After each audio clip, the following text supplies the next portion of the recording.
Tania Fornella. Eccola qua Tania, grazie. Un applauso per Tania.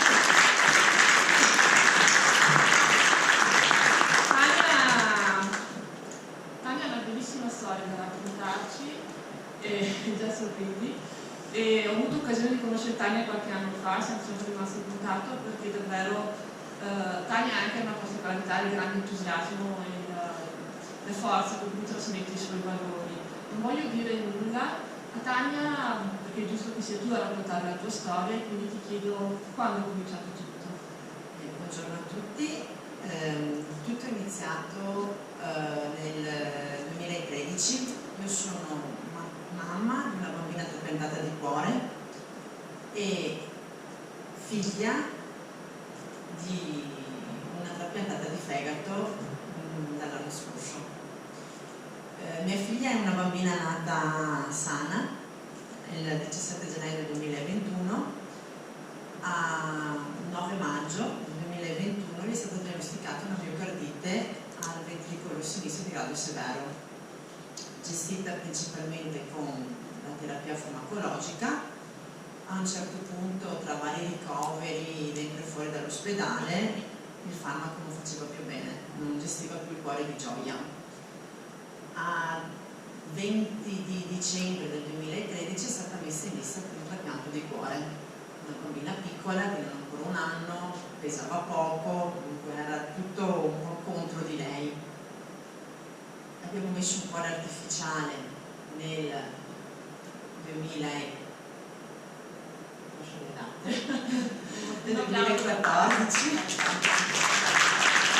A marzo del 2014 hanno messo un cuore artificiale per tenerla in vita perché il suo cuore non riusciva più a gestire tutto il resto degli organi. Il cuore è la parte più importante del nostro corpo, il cuore è il nostro motore e se quello non funziona, non funziona niente.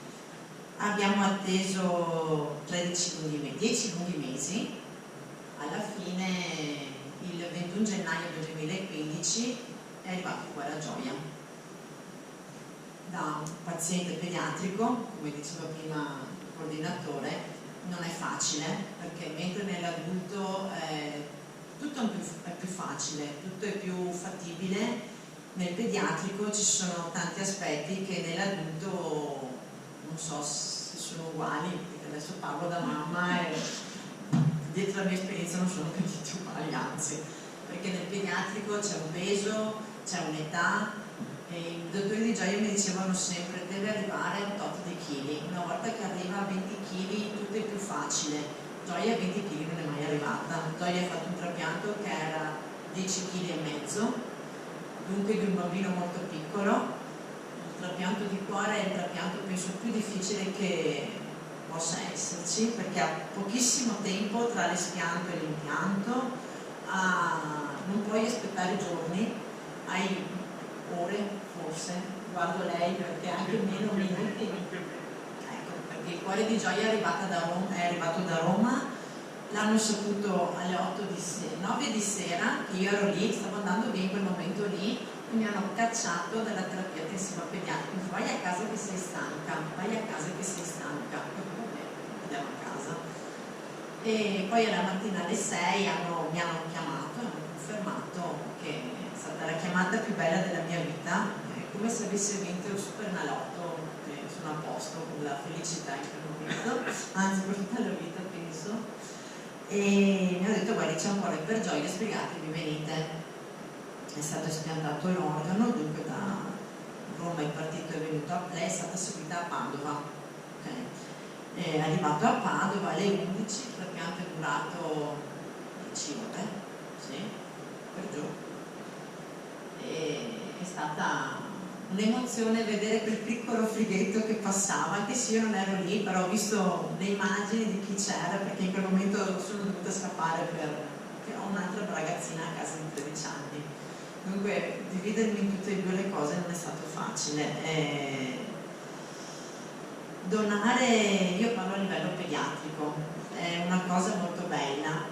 Per noi genitori non è per niente facile, perché quando tu ti trovi in quelle situazioni arriva il dottore e ti dice guardi ci sarebbe questa possibilità e tu in quel momento vedi tuo figlio che sai dove sta andando e non vorresti, ti prende l'egoismo e il dottore deve fare un lavoro che non è per niente facile, perché tu dici no, io non voglio, però con questo gesto tu dai la vita a tantissime persone. Io questa famiglia non l'ho mai conosciuta, diceva Paolo, da una parte sarebbe bello conoscerla per dirgli semplicemente grazie perché ha tenuto in vita mia figlia.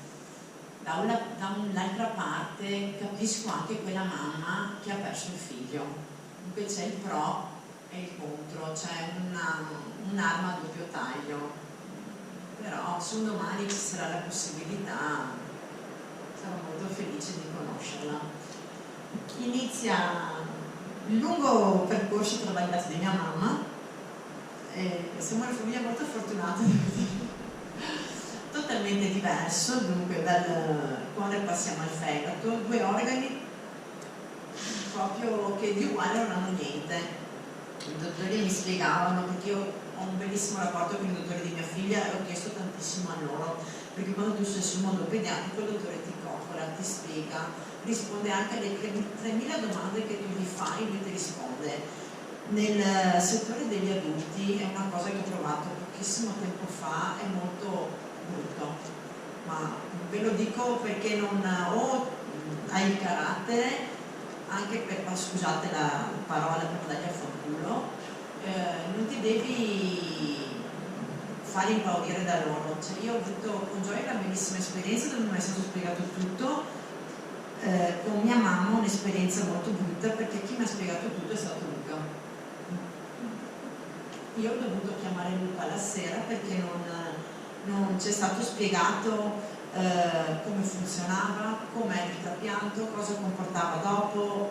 Una bruttissima esperienza. Io ho un carattere molto guerrigliero, cioè a me non mi metti in un angolo, io metto nell'angolo anche i dottori, non me ne frega niente perché è giusto che sia così, devono capire che siamo degli esseri umani anche noi e la paura su certe cose è bruttissima, specialmente quando non sai a cosa. È ovvio che ogni paziente a sé, quando si entra in sala operatoria sai come entri, non sai come esci, però vabbè. Arriva mia mamma, sfoglia travagliata, la chiamano 2 volte perché c'era un ipotetico fegato, la prima volta ha aspettato 24 ore in ospedale, è stata lì, è stata mandata a casa perché non era compatibile con il fegato, invece con il cuore questa cosa per fortuna non funziona, quello è e quello ti devono dare. E la seconda volta è stata chiamata, non volevo rispondere al telefono, era l'Ikea, me lo ricorderò sempre, mi chiama, mi fa: sai Tania, mi ha chiamato 5 volte all'ospedale di Padova. Io ho detto: forse te ora che rispondi all'ospedale di Padova, che dici mamma? No, ma io non voglio rispondere a tu rispondi all'ospedale di Padova perché forse è arrivato il fegato e siamo in una condizione che non puoi dire di no, perché avevo molta paura. La chiamata è andata. Alla sera del giorno dopo ho chiamato, ho chiesto come stava, è stata un po' un'incognita, è stata molto un'incognita il trapianto di mia mamma. È andato bene, è stata trapiantata, nell'arco di 10 giorni la volevano già mandare a casa perché lei stava benissimo, non aveva problemi. Ho detto: no, aspettate un attimo, spiegatemi sta cosa, perché mia figlia dal 21 gennaio del 2015 è tornata a casa dopo 3 mesi e mia mamma dal 5 dicembre, tu dopo 10 giorni me la devi mandare a casa. Cioè, parliamo sempre di una persona trapiantata, parliamo di una persona che deve avere io lo chiamavo il suo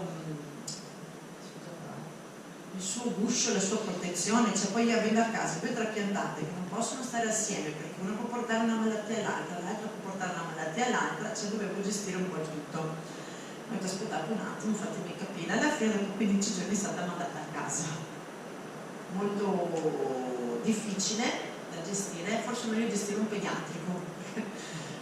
Fai te, decidi te la terapia, sai cosa dargliela, no, apri la bocca, dagli le medicine, più di tanto non si lamenta. Mia mamma si lamentava tantissimo, sto male, la pancera e tutto. Adesso fa i suoi controlli ogni 15 giorni, sta bene. Non so da dove sia arrivato questo fegato, non ho la più pallida idea, lei deve essere trapiantata il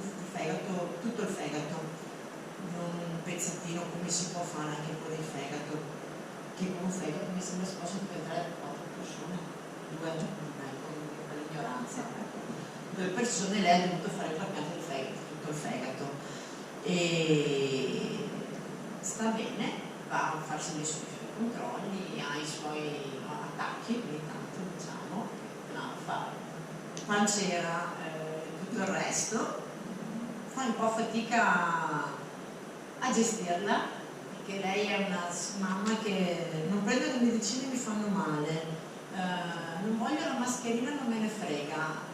Ci pensi tu a lei, Tania? Ormai sei un'esperta. Sì, sono quelle piccole cose che la differenza tra il pediatrico e l'adulto. Grazie Tania. Grazie a voi. Tania, davvero, un bel applauso per Tania. La storia di Tania, certo. Qual è il coordinatore un secondo? Certo. Tania, una cosa importante, quando ho colto con molto interesse questa cosa che diceva di difficoltà a capire il trapianto, ricordatevi che noi, come l'ambito regionale, ci siamo seguiti. No, voi sì. Quindi, no, attenzione, nel senso di dire ho bisogno di un aiuto che aiuti a interfacciarmi con i medici, noi ci siamo e vi aiutiamo, quindi un po' come messaggio al di là di tutto. Siamo lì, siamo come dire in reunion tra voi e i centri di trapianto, siamo dei operativi, quindi vi diamo una mano anche questo dico un po' in generale, ricordatevi che ci siamo, come istituzione siamo lì per aiutare. Infatti noi con Gioia non abbiamo avuto problemi perché i dottori di Gioia chiamavano tutti i giorni voi, non so se c'era già lei nel 2013. Ecco, tutti i giorni chiamavano e era uno stress anche per loro vedere il numero della terapia intensiva. Con mia mamma è stato proprio un altro approccio, cioè poi non essendo tante volte, capisco il dottore perché non è facile essere il dottore, non è facile essere il paziente, però un po' di amore nel spiegare anche, sai, bisogna stare attenti, cioè non tutto è una passeggiata. Poi una cosa che io dico anche ai miei cardiochirurghi, che sono i miei, se c'è una mamma che deve arrivare a Padova il mese scorso o a luglio hanno fatto 2 trapianti di cuore nei pazienti pediatrici, che è un evento stranissimo, che lei lo sa, e che ha bisogno di parlare. Sì, è giusto che parlate voi, però voi, il dottore dà l'emozione del dottore, la mamma, un familiare, un parente dà l'emozione della famiglia, e è una cosa che secondo me bisogna unire questi 2 mondi, e servirebbe tantissimo, perché appunto la paura, tu hai la felicità in quel momento e anche la paura perché non sai dove può andare, e magari vedere una persona che è trapiantata di cuore, nel caso mio un bambino che è stato trapiantato a 8 anni, e vederlo che arriva a 12, è pochissima la differenza, però per me è tantissima, è un mondo, dici arriva a 12 anni, arriva a 30, arriva a 40, è bellissimo. E questo è quello che la mia piccola esperienza serve. Piccola grande esperienza, piccola grande esperienza, davvero grazie. La storia di Tania ci ricorda prima di tutto che anche i bimbi possono avere bisogno, ma soprattutto ci ricorda il fatto che noi volontari portiamo sempre quando facciamo gli incontri. Ricordatevi, parlando alle persone, ricordate che voi potreste trovarvi nella possibilità di aver bisogno di un trapianto, perché questa è una cosa che spesso si dimentica. E lei oggi ci sta dicendo, io in casa mia c'è stato bisogno 2 volte, quindi davvero non dimentichiamolo, perché chiunque di noi potrebbe averne bisogno in qualsiasi momento, e penso che tutti noi avremmo il desiderio di poter stare bene e di tornare a vivere. Grazie a Tania per la sua testimonianza. Proseguiamo con l'intervento del dottor Stefano Marcante, coordinatore ospedaliero per il trapianto di Luis Berica 8 distretto Est, che ringrazio di essere qui. Grazie.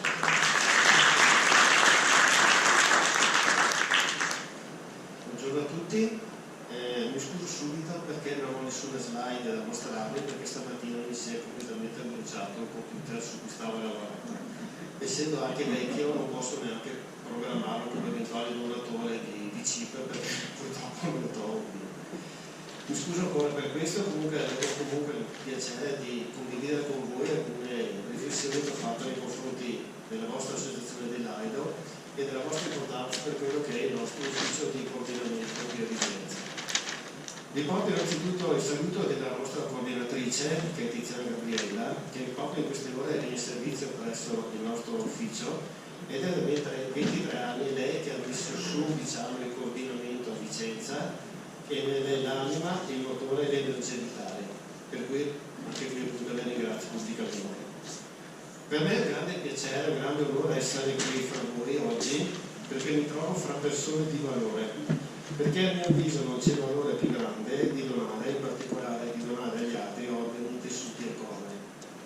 Io sono responsabile del coordinamento locale dell'US ortopedica, che per quanto riguarda il distretto est, quindi dell'ospedale San Bortolo di Vicenza, dal 2019, anche se la mia esperienza è nell'ambito della donazione risale a circa 20 anni fa. In tutto questo tempo sono state tante le situazioni e momenti toccanti e significativi nel processo di donazione di organi e tessuti che mi sono trovato assieme ai miei collaboratori a gestire. Ma sarebbe dispendioso e riduttivo ricordare singoli episodi del tutto diversi fra loro, con un proprio vissuto ed una propria manifestazione. Quello che mi preme sottolineare oggi è la cosa che accomuna tutte le donazioni a cui ho assistito, ossia la grande personalità, il grande senso dell'altruismo e la grande disponibilità di tutte quelle famiglie che hanno risposto positivamente alla richiesta di esprimere la propria volontà in merito alla donazione di organi del loro caro appena deceduto. Come sapete, qualora un paziente non abbia espresso la volontà di donare, spetta ai familiari esprimere il loro parere in merito, cosa sicuramente non facile in un momento doloroso come quello in cui è stato appena comunicato a loro il decesso del proprio caro.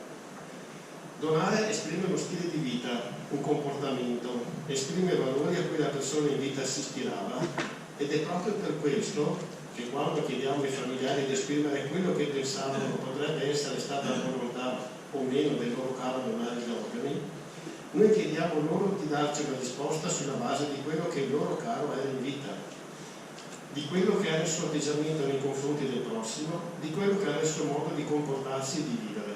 E molto spesso la risposta è sì.